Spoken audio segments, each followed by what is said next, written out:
હવે આગળનું ચેપ્ટર છે આપણે કે પ્રકાશીય સાધનો.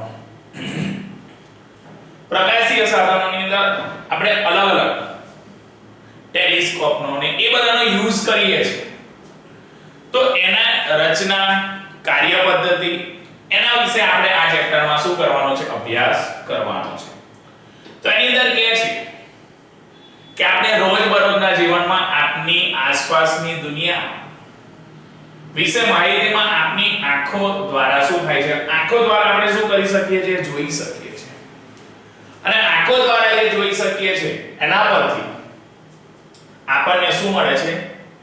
માહિતી મળે છે કે આવી કઈ એ દુનિયાની નાના મોટા સાધનો છે અને જાણકારી મળે. પરંતુ આપણે એના પરથી જાણીએ કે આપની પણ દ્રષ્ટિ મર્યાદા છે, જેના કારણે ખૂબ જ દૂરના ગ્રહો દ્રષ્ટિ અમુક અંતર સુધીને જ આપણે જોઈ શકીએ છીએ, એની વધારે આપણે જોઈ શકતા નથી. ઘણા બધા લાખો કિલોમીટર દૂર આવેલા હોય, બરાબર છે. એટલે કે છે કે ખૂબ જ દૂરના જે ગ્રહો છે, તારાઓ છે, એ આપણે જોઈ શકતા નથી. આ જ પ્રમાણે ઘણા સૂક્ષ્મ પદાર્થો જેવા કે પરાગરજ, બેક્ટેરિયા અને વાયરસ એ આપણા માટે સામાન્ય રીતે શું હોય છે? અદ્રશ્ય. કહેવાનો મતલબ એ એટલા સૂક્ષ્મ હોય છે. શું હોય છે? સૂક્ષ્મ. એ એટલા બધા અત્યંત નાના હોય છે કે આપણે એને અદ્રશ્ય સમજીએ, આમ જોઈ શકતા નથી. એટલા માટે કે જે પરાગરજ, બેક્ટેરિયા અને વાયરસ વગેરે આપણા માટે સામાન્ય રીતે અદ્રશ્ય છે. આ ઉપરાંત આંખોને યાદ શક્તિ હોતી નથી. આથી આપણને થાય કે ઘણા સૂક્ષ્મતમ તેમજ ખૂબ જ દૂર અંતરે રહેલા પદાર્થોને કઈ રીતના જોઈ શકાય? તો કે એ સાધનોને પ્રકાશિત ઉપકરણો કહેવાય. બરાબર છે. એ હેતુ માટેના જે સાધનો છે એને પ્રકાશિત ઉપકરણો કહેવાય. પ્રકાશિત ઉપકરણ કહે છે કે આપણે બે પ્રકારના પ્રકાશિત ઉપકરણો, એ માઇક્રોસ્કોપ અને ટેલિસ્કોપ વિશે આપણે ચર્ચા કરવાની છે. માઇક્રોસ્કોપ એટલે ખૂબ જ સૂક્ષ્મ આપણે શું કરી શકીશું? જોઈ શકીશું. અને ટેલિસ્કોપની વાત કરીએ તો ટેલિસ્કોપમાં આપણે દૂર સુધીનું આપણે ઘણા બધા આપણે દૂર સુધીના અંતરની વસ્તુ આપણે નિહાળી શકીએ છીએ. તો આપણને ખ્યાલ છે કે નાના પદાર્થોને જોવા માટે માઇક્રોસ્કોપ તેમજ દૂરના પદાર્થોને જોવા માટે આપણે ટેલિસ્કોપનો શું કરીએ છીએ? ઉપયોગ. સૂક્ષ્મ પદાર્થો જોવા હોય એકદમ અતિ સૂક્ષ્મ, તો આપણે મોસ્ટ ઓફલી માઇક્રોસ્કોપનો યુઝ કરીએ છીએ. અને દૂરની વસ્તુને જોવી હોય તો આપણે ટેલિસ્કોપનો શું કરીએ છીએ? ઉપયોગ કરીએ છીએ. તો આ ઉપકરણોની સંરચના એ જરૂરિયાત પર આધાર રાખે છે અને તેના પરથી હર્બટ સેસના જે ટેલિસ્કોપ છે એના વિશે આપણે શું કર્યું છે? સાંભળ્યું છે. અને જેના ઉપયોગથી વૈજ્ઞાનિકો દૂર દૂરથી આવેલા ગેલેક્સી, સૂર્યમાળાઓ એનો પણ આપણે શું કરીએ છીએ? અભ્યાસ કરીએ છીએ. બરાબર છે. તો આપણી જે આંખની કેપેસિટી એના કરતા દૂરનું વસ્તુ જોવી હોય તો ટેલિસ્કોપનો ઉપયોગ કર્યો, અને સૂક્ષ્મ વસ્તુઓ, નાનામાં નાની વસ્તુઓ જોવી તો આપણે કોનો ઉપયોગ કર્યો? માઇક્રોસ્કોપનો. એના પછી છે થિયરી કે માઇક્રોસ્કોપ ઇમ્પોર્ટન્સ થિયરી છે. એક્ઝામમાં ઘણી બધી વાર પૂછાય છે. તો કે કાચ અને લેન્સ દ્વારા પ્રતિબિંબની રચના વિશે આપણે આગળના ચેપ્ટરોમાં જોયું. એમાં બહિર્ગોળ લેન્સની આગળ કાગળ પર રાખો તો એના શબ્દોમાં પ્રતિબિંબ શું થાય છે? એનું દેખાય છે. જો લેન્સને ખસેડી લેવામાં આવે, જેમ કાગળની નજીક લઈ જાઓ, તેમ શબ્દોના પ્રતિબિંબ કેવા થઈ જાય છે? મોટા થાય છે. એટલે જો લખેલો કાગળ હોય અને એની અંદર લેન્સની વાત કરો બહિર્ગોળ, તો એને આપણે કાગળની નજીક લઈ જઈશું તો એ પ્રતિબિંબ આપણને કેવું જણાશે? મોટું જણાય છે. આ જ રીતે સાદો બહિર્ગોળ લેન્સ એક સાદા માઇક્રોસ્કોપ અથવા વિવર્ધનકાર તરીકે એ શું થાય છે? વર્તે છે. બરાબર છે. આમ કોઈ પણ બાળકના શરીર પર પણ આપણે અછબડા અને ચકાસતા ડોક્ટરને જોયા છે તો એ ડોક્ટર ઘડિયાળી તેના ઉપયોગમાં ઘડિયાળના તેના સૂક્ષ્મ ભાગો જોવા માટે તેમજ સોનાના ઘરેણાઓનું બારીક કામ કરવા માટે એ કરે છે. જો તમે કાગળના નાના ટુકડા પર બહિર્ગોળ લેન્સ દ્વારા સૂર્યપ્રકાશને કેન્દ્રિત કરાવો તો થોડા સમય પછી એ શું કરવા માંગે છે? સળગવા માંગે છે. કેવો મતલબ કે જે બહિર્ગોળ લેન્સ છે એને સૂર્યપ્રકાશ દ્વારા કેન્દ્રિત કરવામાં આવે તો એનું નાનું પ્રતિબિંબ એ કાગળ પર પડે અને એ પડ્યા પછી એને અમુક સમય સુધી રાખવામાં આવે તો એ શું થવાનું થાય છે? સળગવાનું શરૂ કરી દે છે. આ કારણથી લાકડામાં ખાલી કાચની બરણી રાખવી પણ શું છે? ભયાનક છે. લાકડામાં ખાલી કાચની બરણી રાખવી એ આપણા માટે શું છે? ભયાનક. આ બહિર્ગોળ લેન્સના નાના પદાર્થોનું લગભગ 20 ગણું વધારે વિવર્તન કરી શકે. બહિર્ગોળ લેન્સ એ નાના પદાર્થો છે, એ નાના પદાર્થોનું 20 ગણું, 1-2 ગણાની વાત કરી નથી કે છે 20 ગણું વધારે વિવર્તન કરી શકે છે. આમ વધુ મોટા વિવર્તન માટે સંયોજિત માઇક્રોસ્કોપનો શું કરવામાં આવે છે? ઉપયોગ કરવામાં આવે છે. સંયોજિત વધુ મોટા માટે વિવર્તન માટે સંયોજિત માઇક્રોસ્કોપનો ઉપયોગ થાય છે, જેમાં મુખ્યત્વે બે લેન્સનું શું છે? સંયોજન છે. અને બે લેન્સનું સંયોજન છે જે ભૌતિક શાસ્ત્રની પ્રયોગશાળામાં વિવર્ધન કાચનો એટલે કે બેલોરી કાચનો ઉપયોગ એ વર્નિયર કેલિપર્સનું વાંચન અથવા સ્પેક્ટ્રોમીટરના વાંચન માટે. કારણ કે વર્નિયર કેલિપર્સ ઉપર જે વર્નિયર સ્કેલ અથવા મુખ્ય સ્કેલ હોય છે એના અક્ષરો ઘણા જ નાના હોય છે. તો એનો અભ્યાસ કરવા માટે આપણે એને મોટા કરવા હોય તો એ કાચની અંદરથી આપણે જોઈએ અભ્યાસ કરે માઇક્રોસ્કોપ પર પણ માઇક્રોમીટર સ્ક્રૂ. તો એની અંદર ડાયામીટર માપવા પણ આપણે એ માપવા માટે એ સાધનો ઉપયોગ, પરંતુ એ જોવો હોય બરાબર છે તો બિલોરી કાચનો શું કરીએ છીએ? ઉપયોગ કરીએ છીએ એ વાંચન માટે. આ અહીંયા આગળ જે માઇક્રોસ્કોપની વાત કરે છે એમાં બે બહિર્ગોળ લેન્સનો અહીંયા આગળ શું કરે છે? ઉપયોગ કરે છે. તો સાદા કે સંયોજિત માઇક્રોસ્કોપનો અભ્યાસ કરતા ઘણીવાર નજીકનું બિંદુ, અદ્રશ્યનું લઘુત્તમ અંતર, જે અદ્રશ્ય થાય છે એનું લઘુત્તમ અંતર કેટલું? એટલે લઘુત્તમ અંતર, વિવર્ધન શક્તિ અને સરળ ગોઠવણી જેવા પદો સમજવા આવશ્યક છે. નજીકનું બિંદુ, અલગ દ્રશ્યનું લઘુત્તમ, અદ્રશ્ય જે થઈ જાય એનું લઘુત્તમ અંતર, વિવર્ધનની જે શક્તિ છે અને સરળ ગોઠવણી, એ બધા વિશે આપણે થોડું ટૂંકમાં જોઈશું. એના પરથી આપણને આગળ આખી સંરચના ખબર પડશે. તો નજીકના બિંદુની વાત કરે છે તો કે નેત્રમણી પર પદાર્થનું પ્રતિબિંબ એ કેન્દ્રિત થવા માટેનું અંતર, બરાબર. નજીકનું બિંદુ એટલે જે અંતર કે જે બિંદુ એ નેત્રમણી પર પદાર્થનું પ્રતિબિંબ કેન્દ્રિત થવા માટે ત્યાં આગળ કેન્દ્રિત થાય ત્યારે આપણે શું કરી શકીશું? જોઈ શકીશું.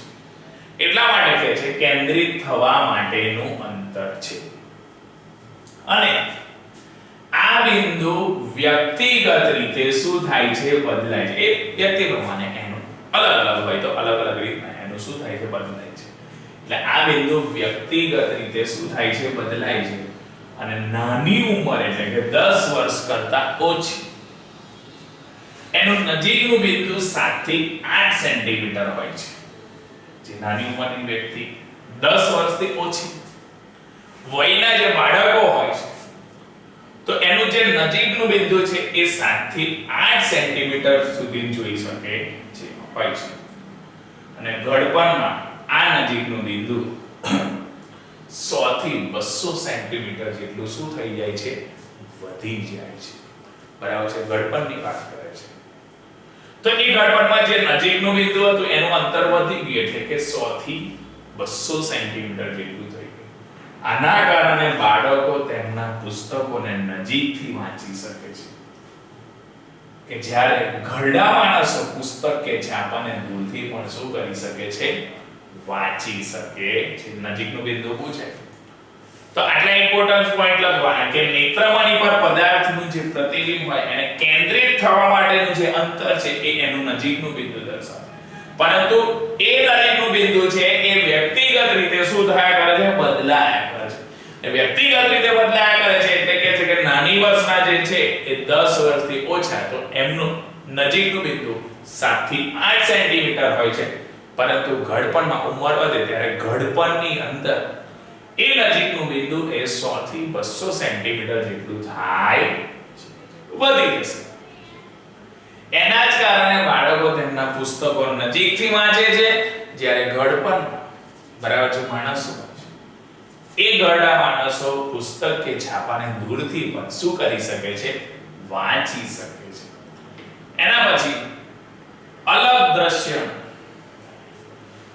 દ્રશ્યનું લઘુત્તમ અંતર. તો અલગ દ્રશ્યનું લઘુત્તમ અંતરમાં કહે છે કોઈ પણ જાતના શ્રમ વગર, કોઈ પણ જાતની મહેનત કર્યા વગર, શ્રમ વગર માનવ એ આંખ પદાર્થને કેટલી સારી રીતે જોઈ શકે છે તે તેનું અંતર. અલગ દ્રશ્યનું લઘુત્તમ અંતરમાં કહે છે કોઈ પણ જાતના શ્રમ વગર, કોઈ પણ પ્રકારની મહેનત વગર માનવ આંખ જે ખરી એ માનવ આંખ પદાર્થને કેટલી સારી રીતે જોઈ શકે છે એ એનું અંતર, એને અલગ દ્રશ્યનું લઘુત્તમ અંતર કહેવાય. તો સામાન્ય રીતે આ જે અંતર હોય છે એ કોમન 25 સેન્ટીમીટર જેટલું હોય છે. ઓકે. વિવર્ધન શક્તિ પ્રતિબિંબ દ્વારા આંખ પર રચાયેલા કોણ જ્યારે માઇક્રોસ્કોપનો ઉપયોગ કરવામાં આવે ત્યારે, એટલે કે વિવર્ધન શક્તિનું જે પ્રતિબિંબ છે એના દ્વારા આંખ પર રચાયેલો કોણ એટલે કે જે ખૂણો છે અને પદાર્થને જ્યારે અલગ દ્રશ્યના લઘુત્તમ અંતરે મુક્ત પદાર્થ દ્વારા આંખ પર રચાતા કોણના ગુણોત્તરને એની વિવર્ધન શક્તિ કહેવામાં આવે છે. કઈ શક્તિ કહેવામાં આવે છે? વિવર્ધન શક્તિ. તો કે વિવર્ધન શક્તિમાં કે પ્રતિબિંબ દ્વારા આંખ પર રચાયેલો જે ખૂણો હતો એ ખૂણો કોણ અને પદાર્થને જ્યારે અલગ દ્રશ્યના લઘુત્તમ અંતરમાં મુક્ત પદાર્થ દ્વારા આંખ પર રચાતો જે કોણ છે એ બંને વચ્ચેનો ગુણોત્તર એને એની કઈ શક્તિ કહેવાય? વિવર્ધન શક્તિ. ત્યાર પછી કહે છે સરળ ગોઠવણી. જ્યારે પ્રતિબિંબ અનંત અંતરે રચાતું હોય, પ્રતિબિંબ કયા અંતરે રચાતું હોય? અનંત અંતરે. પ્રતિબિંબ અનંત અંતરે રચાતું હોય ત્યારે નેત્રમણી પર કેન્દ્રિત થતા પ્રતિબિંબને સરળ ગોઠવણી કહેવામાં આવે છે. સરળ ગોઠવણી વિશે સમજાવ્યું. એમાં કહે છે જ્યારે પ્રતિબિંબ એ અનંત અંતરે રચાતું હોય, પ્રતિબિંબ એ કયા અંતરે રચાતું હોય? તો કે અનંત અંતરે રચાતું હોય ત્યારે નેત્રમણી પર કેન્દ્રિત થતા પ્રતિબિંબને સરળ ગોઠવણી કહેવામાં આવે છે. એની પછી જે કહે છે રેખીય વિવર્ધન. રેખીય વિવર્ધનમાં કહે છે રેખીય વિવર્ધન એ પ્રતિબિંબનું કદ અને વસ્તુના કદના ગુણોત્તરને રેખીય વિવર્ધન કહેવાય છે. રેખીય વિવર્ધનની વ્યાખ્યામાં કહે છે ગુણોત્તર દર્શાવવાનો છે પરંતુ કદનો ગુણોત્તર તો ઉપર પ્રતિબિંબનું કદ અને નીચે વસ્તુનું કદ, આ બંને વચ્ચેનો જે ગુણોત્તર છે એ ગુણોત્તરને આપણે રેખીય વિવર્ધન કહીએ છીએ. અને દ્રશ્ય કોણ બરાબર છે, દ્રશ્ય કોણની વાત કરે છે. દ્રશ્ય કોણ તો કે વસ્તુ દ્વારા આંખ પર રચાતા કોણને વસ્તુ દ્વારા, કોના દ્વારા? વસ્તુ દ્વારા આંખ પર રચાતા કોણ. કોના પર રચાતા કોણ? આંખ પર રચાતા કોણને તેનો દ્રશ્ય કોણ કહેવામાં આવે છે. બરાબર છે. તો આ પદોની બધી સમજૂતી હતી કે અલગ અલગ વ્યાખ્યા પ્રમાણે દ્રશ્ય કોણ, રેખીય વિવર્ધન, સરળ ગોઠવણી, વિવર્ધન શક્તિ, અલગ દ્રશ્યનું લઘુત્તમ અંતર અને નજીકનો બિંદુ. તો આ એના પદોની સમજૂતી હતી. બરાબર છે. એના પછી આપણને સમજાવે છે સાદું માઇક્રોસ્કોપ. તો સાદા માઇક્રોસ્કોપની વાત કરે છે એમાં કહે છે કે નાની ફિક્સ લંબાઈ વાળા બહિર્ગોળ લેન્સને નાના પદાર્થનું વિવર્ધિત પ્રતિબિંબ જોવામાં ઉપયોગમાં લેવામાં આવે ત્યારે તેને સાદું માઇક્રોસ્કોપ કહેવામાં આવે છે. કે જે નાની ફિક્સ લંબાઈ અને જે ફિક્સ લંબાઈ હોય છે એ ફિક્સ લંબાઈ વાળા બહિર્ગોળ લેન્સને નાના પદાર્થનું વિવર્ધિત પ્રતિબિંબ જોવામાં, નાનો જે પદાર્થ હોય એનું જે વિવર્ધિત પ્રતિબિંબ હોય એ વિવર્ધિત પ્રતિબિંબ જોવામાં ઉપયોગમાં લેવામાં આવે, એનો ઉપયોગમાં લેવામાં આવે ત્યારે તેને સાદું માઇક્રોસ્કોપ કહેવાય. કયું માઇક્રોસ્કોપ કહેવાય? સાદું. અને એના પરથી ખબર પડે કે જ્યારે વસ્તુને બહિર્ગોળ લેન્સના ફિક્સ અને પ્રકાશીય કેન્દ્ર વચ્ચે જો એને રાખવામાં આવે, બરાબર છે, કયા બેની વચ્ચે કહે છે? તો કે વસ્તુને બહિર્ગોળ લેન્સ નું ફિક્સ એટલે જેનું ફોકસ મુખ્ય કેન્દ્ર અને પ્રકાશીય કેન્દ્ર F અને O એ બંને વચ્ચે જો રાખવામાં આવે છે ત્યારે પ્રતિબિંબ આભાસી, સાચું અને વિવર્ધિત એટલે કે મોટું, આભાસી, સાચું અને વિવર્ધિત મળે છે. જે વસ્તુની બાજુએ જ હોય છે, વસ્તુની બાજુ એટલે જે બાજુ વસ્તુ મૂકી હોય એ બાજુ જ મળે છે. બરાબર છે. કીધું કે જ્યારે વસ્તુને બહિર્ગોળ લેન્સના ફિક્સ એટલે કે F અને O ફિક્સ મુખ્ય કેન્દ્રની વાત કરે છે, ફિક્સ ના મુખ્ય કેન્દ્ર, તો મુખ્ય કેન્દ્ર F અને O વચ્ચે જ્યારે એને રાખવામાં આવે ત્યારે તેનું પ્રતિબિંબ આભાસી, સાચું અને વિવર્ધિત એટલે કે મોટું મળે છે. જે વસ્તુની બાજુએ જ હોય છે, પ્રાયોગિક રીતે આવો લેન્સ આંખની નજીક મૂકવામાં આવે છે, આંખની કઈ બાજુ મૂકવામાં આવે છે? નજીક. અને વસ્તુનું અંતર એ રીતે ગોઠવવામાં આવે છે કે જેથી પ્રતિબિંબ સ્પષ્ટ મળે. વસ્તુને એ રીતના ગોઠવવાનું કે જેનું પ્રતિબિંબ છે એ પ્રતિબિંબ કેવું મળવું જોઈએ? તો કે સ્પષ્ટ. બરાબર છે. એનું પ્રતિબિંબ સ્પષ્ટ મળે છે. અને જે આકૃતિમાં દર્શાવ્યું કે જેમાં વસ્તુ AB ને F અને O વચ્ચે જ્યારે મૂકવામાં આવે છે ત્યારે તેનું આભાસી પ્રતિબિંબ A' B' એ પદાર્થની દિશામાં એ શું થાય છે? રચાય છે. એના ડાયાગ્રામમાં બતાવ્યું છે. AB જે વસ્તુ લીધેલી છે એ AB વસ્તુ, બરાબર, એને એની દિશામાં A' B' એ શું થાય છે? રચાય છે. 23.1 માં જે બતાવ્યું છે વસ્તુ તો એનું એની તરફ, બરાબર, વિવર્ધન પામેલું આભાસી, સાચું અને વિવર્ધન પામેલું એ પ્રતિબિંબ એને શું કરે છે? દેખાય છે. તો સાદા માઇક્રોસ્કોપની વિવર્ધન શક્તિ, બરાબર છે, સાદું જે માઇક્રોસ્કોપ હતું એ સાદા માઇક્રોસ્કોપની વાત કરે છે. તો કે સાદા માઇક્રોસ્કોપની કઈ શક્તિ કહે છે? વિવર્ધન શક્તિની વાત કરે છે. કોની વાત કરે છે? વિવર્ધન શક્તિ. તો એ વિવર્ધન શક્તિની વાત કરશે એમાં કહેશે, બરાબર છે, આપણે મેથેમેટિકલ પર જોવાનું છે. તો મેથેમેટિકલ જોતા પહેલા આપણે એની વિશે નાનો કન્સેપ્ટ આપ્યો છે કે જોઈએ કે આંખ પર વસ્તુએ રચેલા કોણ અને તે વસ્તુને સીધી રીતે જોતા વસ્તુ દ્વારા રચાતા કોણ, બરાબર છે, વસ્તુએ રચેલા કોણ અને વસ્તુ દ્વારા રચાતા કોણ ના ગુણોત્તરને પ્રકાશીય ઉપકરણની વિવર્ધન શક્તિ કહેવામાં આવે છે. આંખ પર વસ્તુએ જે રચેલો કોણ હતો અને વસ્તુને સીધી રીતે જોતા વસ્તુ દ્વારા જે રચાતો જે ખૂણો એ ગુણોત્તરને પ્રકાશીય ઉપકરણની વિવર્ધન શક્તિ કહેવાય છે. જેને કોણીય વિવર્ધન એમ તરીકે આપણે શું કરીશું? એને દર્શાવ્યું. એને એનું કોણીય વિવર્ધન તરીકે દર્શાવવામાં આવે છે. તો એના પરથી આપણને એના અહીંયા આગળ કહે છે સાદા માઇક્રોસ્કોપનું વિવર્ધનની અહીં શું કરે છે વાત કરે છે. બરાબર. તો બે ડાયાગ્રામ આપણને શું કરેલા છે આપેલા છે. તો એ પહેલા આપણે એના બે ડાયાગ્રામ અહીં આગળ શું કરીએ જોઈએ. તો આ ખૂણો બનાવેલો છે આલ્ફા છે અને અહીં આગળ પ્રતિબિંબ લઈને વાત કરેલી છે.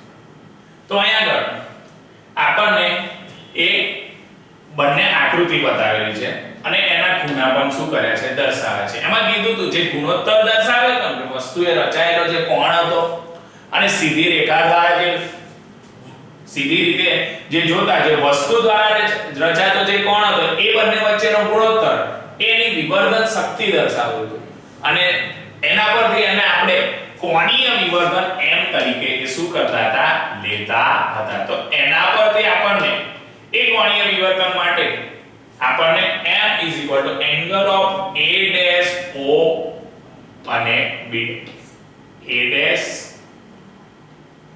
o અને b dash તો એ આપણને બીટા મળશે.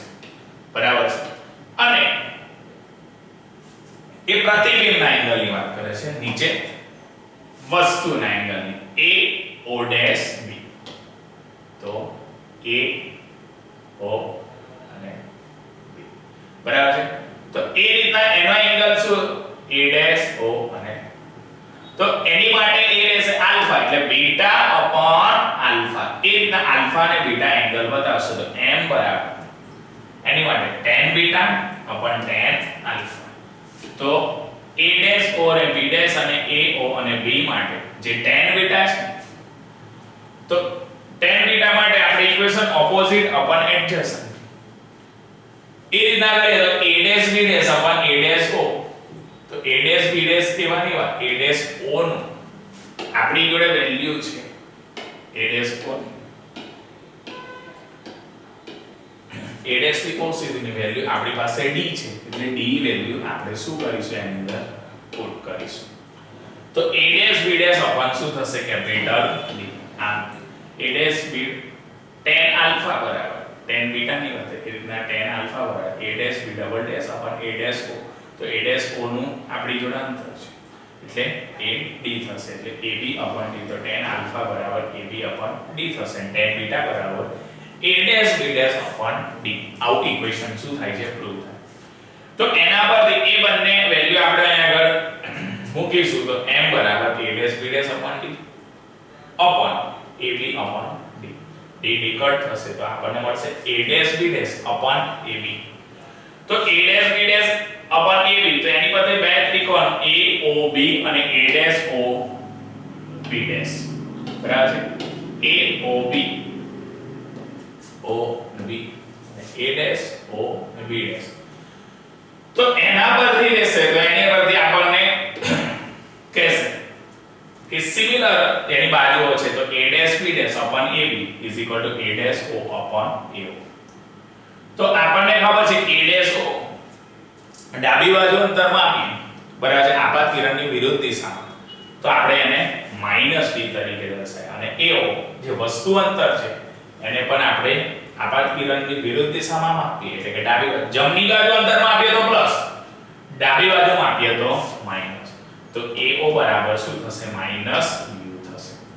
તો a dash b dash upon ab બરાબર -d upon -u minus minus cut થાય એટલે d અપોન એ રીતના થશે. તો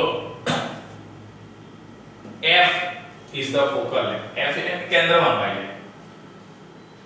તો સિમ્પલ માઇક્રોસ્કોપ દ્વારા આગળ લેન્સના સૂત્રનો આપણે જો ઉપયોગ કરીએ તો 1/v - 1/u = 1/f. તો v જે પ્રતિબિંબની વાત કરે છે તો એ પ્રતિબિંબ v is equal to minus d થાય v is equal to minus d અને u is equal to minus u આપણે શું કરીએ છીએ લઈએ છીએ. અને કેન્દ્ર લંબાઈની વાત કરીએ તો કેન્દ્ર લંબાઈ થશે f બરાબર f. એ વેલ્યુ આની અંદર શું કરીએ છીએ મૂકીએ તો 1 upon minus d minus 1 upon minus u is equal to 1 upon f minus 1 upon d minus minus plus 1 upon u is equal to 1 upon f. તો એની અંદર મલ્ટીપ્લાય ની વાત કરે છે, તો multiply both side by capital D capital D એ કરીશું તો dd કટ થશે એટલે -1 બીજી બાજુ જશે તો પ્લસ થશે d વડે મલ્ટીપ્લાય કરવાના તો -1 બીજી બાજુ જશે પ્લસ એટલે 1 પ્લસ d upon f થશે, બંને બાજુ d વડે મલ્ટીપ્લાય કરે છે તો આ બાજુ રહેશે d upon u is equal to 1 plus d upon f. તો d upon u is equal to 1 upon d plus f. તો એના પરથી એને જો કમ્બાઈન કરીશું તો એ વેલ્યુ પેલાની અંદર પુટ કરીશું a dash b dash upon ab માં, કારણ કે અહીંયા આગળ d upon u વાળું આવ્યું હતું તો આપણને d upon u વાળું ઇક્વેશન ઉપર મળ્યું કે a dash b dash upon ab is equal to capital D upon u. તો capital D upon u અહીંયા આગળ આપણને મળ્યો 1 plus d upon f. એ કઈ રીતના મળ્યો તો કે જે લેન્સ ની ફોર્મ્યુલા હતી 1 upon v minus 1 upon u is equal to 1 upon f, એની અંદર જે પ્રતિબિંબ અંતર છે એને આપણે -d કેલ્ક્યુલેટ કર્યું તો વસ્તુ અંતર u બરાબર -u લીધું તો અને જે કેન્દ્ર લંબાઈ છે f તો આપણે f ની f જ રાખી એ વેલ્યુ આની અંદર પુટ કરી તો 1 upon -d minus 1 upon -u એટલે માઈનસ માઈનસ અહીંયા આગળ થઈ જશે plus is equal to 1 upon f minus minus plus એટલે -1 upon d plus 1 upon u is equal to 1 upon f. તો બંને બાજુ હું d વડે શું કરીશ ગુણીશ, બંને બાજુ જો d વડે ગુણીશ તો d upon d 1 થઈ જશે એટલે -1 plus 1 upon u is equal to 1 upon f.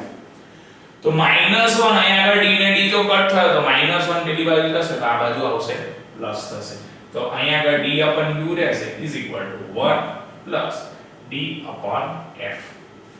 તો d upon u વાળું જે ઇક્વેશન મળ્યું 1 plus d upon f તો એને પેલાની અંદર મૂકી દઈશું કે a dash b dash upon ab is equal to d upon u. તો a dash b dash upon ab is equal to d upon u માં 1 plus d upon f થશે અને 1 plus d upon f થશે તો a dash b dash upon ab એને આપણે magnification m કહીએ છીએ તો m બરાબર 1 plus d upon f એ આપણને એનું સૂત્ર શું થશે મળે છે, બરાબર છે. m બરાબર આપણને 1 plus d upon f શું થશે મળશે, બરાબર. તો એના પરથી સમજાવશું કે આથી પરિણામ પરથી આપણે કહી શકીએ કે સાદા માઇક્રોસ્કોપના બહિર્ગોળ લેન્સની જે ફોકલ લેન્થ છે એટલે જે કેન્દ્ર લંબાઈ છે એ કેન્દ્ર લંબાઈ જેટલી ઓછી હોય તેટલી તેની વિવર્ધન શક્તિ કેવી વધારે, કેન્દ્ર લંબાઈ જેટલી ઓછી, આ વ્યસ્ત પ્રમાણની વાત કરીએ અહીં વ્યસ્ત મળે છે જે આપણને મળે તો કેન્દ્ર લંબાઈ જેટલી ઓછી તો એની વિવર્ધન જે ક્ષમતા છે એટલી વધારે અને કેન્દ્ર લંબાઈ જેટલી વધારે એટલી એની વિવર્ધન ક્ષમતા કેવી કહેવાય છે ઓછી કહેવામાં આવે છે, બરાબર છે. તો એની એ ગોઠવણી છે. એની પછી આ આગળ લંબ ગોઠવણીની વાત કરે છે તો લંબ ગોઠવણીમાં કહેશે, બરાબર, એનો આગળ ડાયાગ્રામ શું કર્યો છે બતાવ્યો છે તો એમાં પણ મેગ્નિફિકેશન આપણે લઈશું. તો આ કિસ્સામાં પ્રતિબિંબ અનંત અંતરે રચાય છે. પ્રતિબિંબ કેવા અંતરે રચાય છે? અનંત અંતરે. અને આકૃતિમાં દર્શાવ્યા મુજબ પદાર્થને ભિન્ન દ્રશ્યમાન લઘુત્તમ અંતર પર મૂકવામાં આવે છે, બરાબર. ભિન્ન દ્રશ્યમાન લઘુત્તમ અંતરે આગળ એને શું કરીશું મૂકીશું અને અહીંયા આગળ એને દર્શાવીશું તો આપણને મળતું હતું અનંત અંતર, બરાબર છે. તો પદાર્થ દ્વારા રચાતો કોણ અને પ્રતિબિંબ દ્વારા આંખ પર રચાતો કોણ, પદાર્થ દ્વારા રચાતો કોણ એ આલ્ફા દર્શાવે છે અને પ્રતિબિંબ દ્વારા આંખ પર રચાતો કોણ એ એને શું કર્યો છે બીટા દર્શાવેલો છે. તો કે પદાર્થ દ્વારા રચાતા કોણ અને તેના પ્રતિબિંબ દ્વારા આંખ પર રચાતા કોણને આલ્ફા અને બીટા દ્વારા શું કરવામાં આવે દર્શાવવામાં આવે તો વિવર્ધન શક્તિ નીચે પ્રમાણે શું કરી શકાય છે લખી શકાય છે. તો ઉપર એનો એંગલ m β upon શું થશે આલ્ફા. તો બીટા upon આલ્ફા થશે તો એના જે એંગલ છે ખૂણા છે તો પ્રાયોગિક રીતે જે આલ્ફા અને બીટા છે એ આલ્ફા અને બીટા એ સૂક્ષ્મ હોવાથી, કેવા હોવાથી? સૂક્ષ્મ, બરાબર છે. એ સૂક્ષ્મ હોવાથી તેમના સ્થાને ટેન્જેન્ટ મૂકીને પણ શું કરી શકાય છે? બદલી શકાય છે, બરાબર છે. તો m બરાબર આપણને ઇક્વેશન બતાવ્યું બીટા અપોન આલ્ફા, અને એ જે બીટા અપોન આલ્ફા બતાવ્યું તો એના પરથી એના જે નાના એંગલ હતા, બરાબર છે, એને આપણે tan બીટા અને tan આલ્ફા શું કરે? એને દર્શાવ્યા છે. અને tan બીટા કારણ કે ટેન્જેન્ટ દર્શાવે એટલે m બરાબર tan beta upon tan alpha દર્શાવે છે, જેના પરથી અહીંયા આગળ આપણે દર્શાવીશું કે m બરાબર AB upon AO બીટા માટે અને આલ્ફા માટે AB upon AO ડેશ અથવા AO1. તો AB કટ થાય તો ડિવિઝન નો ડિવિઝન ન્યુમેરેટર માં જાય તો AO1 upon AO, તો AO1 એને આપણે D લઈશું, બરાબર છે. AO1 ને આપણે કોના તરીકે લઈશું? અહીંયા આગળ A થી O1 એનો જે એંગલ છે એને આપણે કોના તરીકે લઈશું? D તરીકે લઈએ છીએ, બરાબર. તો એને D તરીકે અને A થી O, બરાબર છે. ફક્ત A થી O સુધીનું અંતર એને આપણે એની કેન્દ્ર લંબાઈ, કારણ કે જે પ્રતિબિંબ મળે છે એ પ્રતિબિંબ અહીં આગળ આપણને કેવા અંતરે મળે છે? અનંત અંતરે મળે છે, બરાબર છે. એટલે અનંત અંતરને આપણે અહીં આગળ કેવા તરીકે ડોટેડ લાઈન દ્વારા શું કરેલું છે? બતાવેલું છે, બરાબર. તો m બરાબર જે મેગ્નિફિકેશન હતો એ બીટા અપન આલ્ફા મળ્યો, પરંતુ એને ટેન્જેન્ટમાં સ્મોલ નાના ખૂણા એટલા માટે એને ટેન્જેન્ટમાં દર્શાવ્યો, અને ટેન્જેન્ટમાં દર્શાવ્યો તો m બરાબર આપણને tan બીટા અપન tan આલ્ફા મળે, અને tan બીટા અપન tan આલ્ફા મળે તો AB અપન AO, tan બીટા માટે AB અપન AO લીધા છે અને A tan આલ્ફા માટે AB અપન AO1 લીધા છે. તો AB સેમ છે, કહેવાનો મતલબ AB કટ થશે તો ડિવિઝન નો ડિવિઝન છેદનો છેદ અંશમાં જશે, AO1 અપન AO થશે. તો A થી AO1 એ કેપિટલ D છે અને AO F છે. તો AO1 ને AO એ m પરથી, બરાબર છે, એને મળશે કેપિટલ D અને F. આપણે એને શું કરીશું? દર્શાવીએ છીએ, બરાબર છે. then જે m બરાબર ઇક્વેશન છે, સાદી ઇક્વેશન, એ આપણને મેગ્નિફિકેશન નું લંબમાં જે ગોઠવણી કરીએ છીએ તો લંબમાં આપણને m D F શું થાય છે? મળે છે. તો કહે છે કે લંબ ગોઠવણીમાં પ્રતિબિંબ જોવાનું સરળતા ભર્યું હોય છે. લંબ ગોઠવણીની અંદર એનું પ્રતિબિંબ જે જોવું એ પ્રતિબિંબ જોવાનું સગવડતા ભર્યું હોય છે. આ સમજવા માટે આપણે એક્ઝામ્પલ નાનું, બરાબર છે, એને રિલેટેડ એક નાનું એક્ઝામ્પલ આપણને શું થાય? પૂછે, બરાબર છે. તો એ નાનો એક્ઝામ્પલ, બરાબર છે, દાખલો આપણે શું કરીએ જોઈએ, બરાબર. તો એ માઇક્રોસ્કોપની વાત કરી, પરંતુ આપણે જે આ વાત કરી કે સાદા માઇક્રોસ્કોપની રચના અને એના ઇક્વેશનો આપણે શું કર્યા? જોયા. પરંતુ એના રિલેટેડ નાનો એક એક્ઝામ્પલમાં એવું કહે છે કે 2.5 સેન્ટીમીટર ફોકલ લેન્થ, એની જે 2.5 સેન્ટીમીટર જેટલી કેન્દ્ર લંબાઈ ધરાવતા સાદા માઇક્રોસ્કોપની વિવર્ધન શક્તિ ગણો.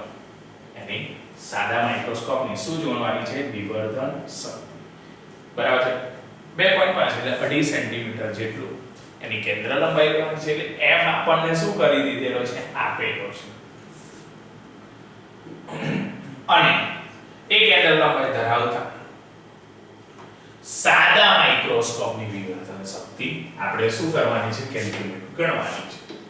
તો આપણને સાદા માઇક્રોસ્કોપ માટે જે મેગ્નીફાઈંગ પાવર છે, મેગ્નિફિકેશન, તો એની ઇક્વેશન આપણે તારવેલું છે, બરાબર છે, કે m is equal to 1 plus capital D upon F.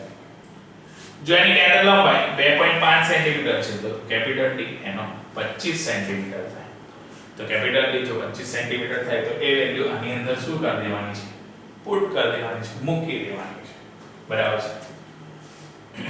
તો 1 પ્લસ કેપિટલ D ની વેલ્યુ 25 અને સ્મોલ કેન્દ્રનો છે એ 2.5. પોઈન્ટને સેમ્પલમાં કન્વર્ટ કરીશું એટલે 25 ના છેદમાં 10 થશે. એ ઉપર જાય તો 25 25 કટ થઈ જશે.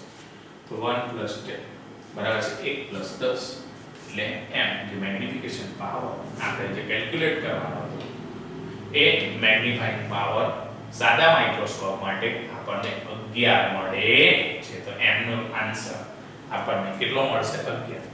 ઈઝી છે, પરંતુ મેન વસ્તુ જે મેગ્નીફાઈંગ પાવર છે સિમ્પલ માઇક્રોસ્કોપ માટે, સાદા માઇક્રોસ્કોપ માટે મેગ્નીફાઈંગ પાવર નું ઇક્વેશન આપણને શું થવું જોઈએ? આવડવું જોઈએ. તો m = 1 + d/f. d ની વેલ્યુ હતી 25 સેન્ટીમીટર, f ની વેલ્યુ હતી 2.5. એને પુટ કરી 1 + 10 એટલે m = 11 આપણને મેગ્નીફાઈંગ પાવર શું થાય છે અહીંયા આગળ મળે છે. તો આપણે સાદું માઇક્રોસ્કોપ જોયું, સાદું માઇક્રોસ્કોપના મેથેમેટિકલ સ્ટેપ જોયા, અને એ સાદા માઇક્રોસ્કોપ પર નાનું એક એક્ઝામ્પલ હતું કે જેની અંદર મેગ્નીફાઈંગ પાવર ના ઇક્વેશન આપણે આગળ ડિરાઈવ કરેલા છે.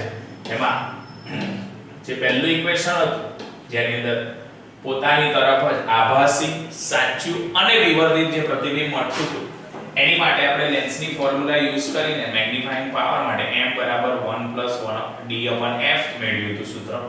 અને નોર્મલ માટે સાદી વસ્તુમાં બરાબર છે નોર્મલ એડજસ્ટમેન્ટ તરીકે એનું જે મળતું હતું તો અનંત અંતરે મળતું હતું, બરાબર. તો એની માટે મેગ્નીફાઈંગ પાવર m = d/f મળતું હતું. સાદા માઇક્રોસ્કોપ માટે આગળ જે આપણે મેગ્નીફાઈંગ પાવર જે શોધવાનો હતો એની ઇક્વેશન m + 1 + d/f વાળું એક ઇક્વેશન યુઝ કરીને દાખલો આપણે શું કર્યો? ગણ્યો છે. ઓકે.